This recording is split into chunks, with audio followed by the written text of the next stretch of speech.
But on our third day in the ice, Christmas Eve, a sudden wind change caused the pack to tighten and lock us fast.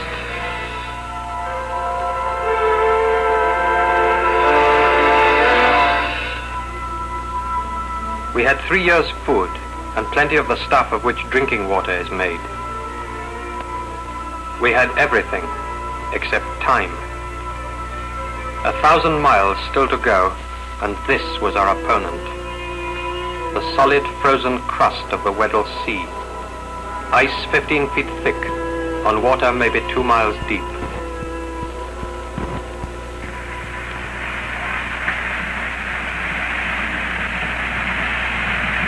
A 1,000 miles still to go, with precious weeks slipping past. We have still a base to establish. The summer is short, and by February it may be too late. We must get to a pool, if such a pool exists, big enough for our aircraft to take off and find us a way out. But here, half a mile is a great day's progress. This is a ship built to break ice, but she is a little ship. Ramming the great floes, the strain on her plates is enormous.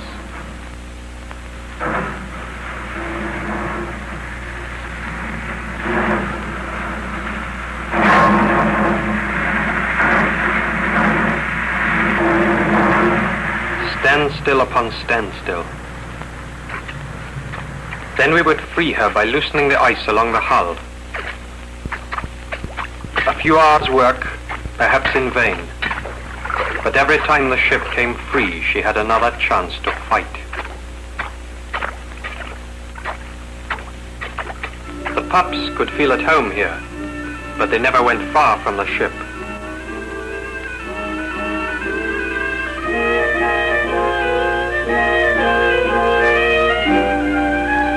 And they were eager to get back on board when Gordon Haslop got to work with his dynamite and detonators. 10 and 12-pound charges. Enough to crack the larger floes, yet not damage the ship.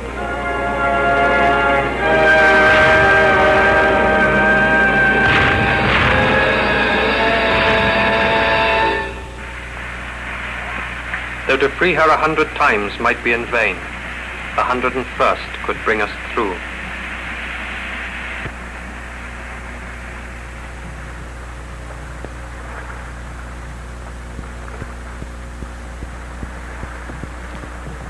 And so it was, for on January the 25th, after a month's delay, our efforts at last seemed to be getting us somewhere.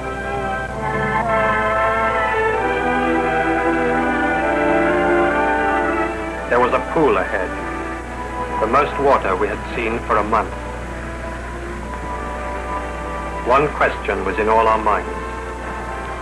Is it large enough for the Auster to take off? Squadron Leader Clayton, Royal New Zealand Air Force, was to make the attempt.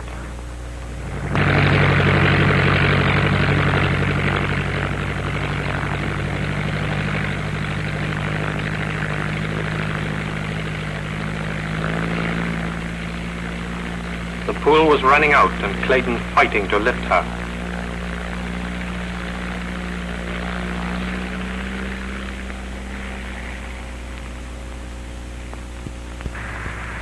Flying northwest, he came upon a way towards open water. Whales to starboard! Wherever there's water, whales come up to blow.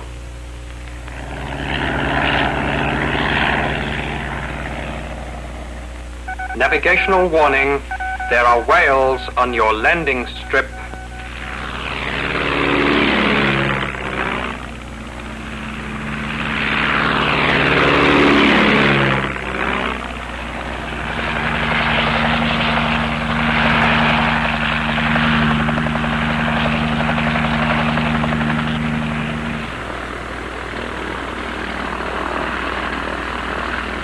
There was a way out, but we must move quickly to act on the plane's findings.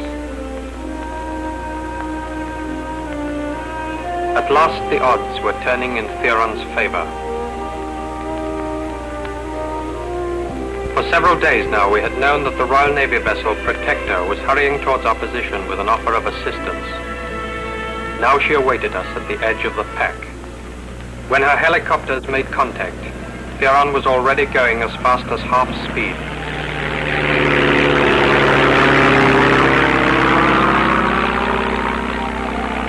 A month's struggle was nearly over. A strange rendezvous just outside the Antarctic Circle in the lingering twilight of a polar evening. After a warm and brief exchange of greetings, we were on our way. By skirting the pack ice, there was now a chance of finding an open course.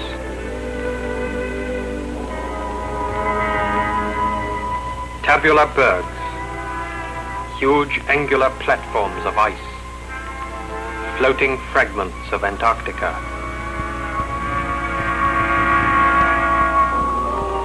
Antarctica, at last.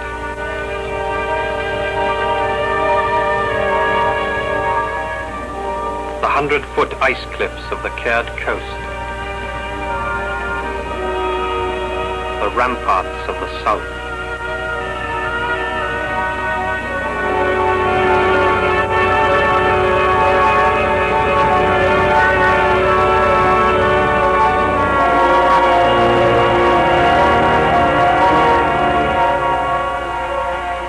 Here, at the southern end of the Weddell Sea, we must find a base site, where there is firm sea ice to unload, somewhere without cliffs, sloping gently inland. We made landfall, 77 degrees 50 minutes south, as far south in the world as a ship can go.